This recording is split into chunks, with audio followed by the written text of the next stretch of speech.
మెదక్ జిల్లా మండల కేంద్రమైన కొల్చారంలోని రైతు వేదికలో ఆయిల్ ఫామ్ సాగు నిర్వహణ, సాగు పద్ధతులు విస్తరణ, సాగు యాజమాన్య పద్ధతుల గురించి వ్యవసాయ ఉన్నతాధికారికి తెలియజేశారు. ఈ కార్యక్రమంలో కలెక్టర్ రాహుల్ రాజ్ మాట్లాడుతూ ప్రతి ఒక్క వ్యవసాయ అధికారి నిత్యం రైతులకు అందుబాటులో ఉంటూ వరి సాగు పైన కాకుండా ఉద్యానవన శాఖ వారు అందించే ఆయిల్ ఫామ్ సాగుపై రైతుకు సూచనలు సలహాలు అందించాలని, రైతులకు పూర్తి స్థాయి ఆయిల్ ఫామ్ సాగు చేసే విధానం, దాని నుంచి వచ్చే లాభాల గురించి తెలియజేయాలన్నారు. అంతేకాకుండా ప్రతి ఒక్క వ్యవసాయ విస్తరణాధికారి ఫీల్డ్ విజిట్ చేయాలని, ప్రతి మండలంలో 100 ఎకరాల ఆయిల్ ఫామ్ సాగు లక్ష్యంగా ఏర్పాటు చేసుకుని ముందుకు సాగాలన్నారు. ఈ కార్యక్రమంలో జిల్లా వ్యవసాయ అధికారి గోవిందు, మండల వ్యవసాయ అధికారులు, వ్యవసాయ విస్తరణ అధికారులు తదితరులు పాల్గొన్నారు.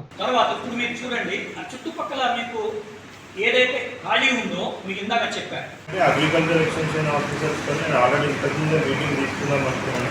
అరేంజ్ స్టార్ట్ కాకుండా బట్ నేను వేరే ఎలక్షన్ బిజీలో వీటిలో ఉండడం వల్ల కొద్దిగా లేట్ అయింది. సో బట్ అయినా కానీ మెయిన్ ఏంటి అనేసి అంటే మీరు ఇంతకుముందు చూస్తున్నారు ఫోటోస్ అయితే ఓకే సార్.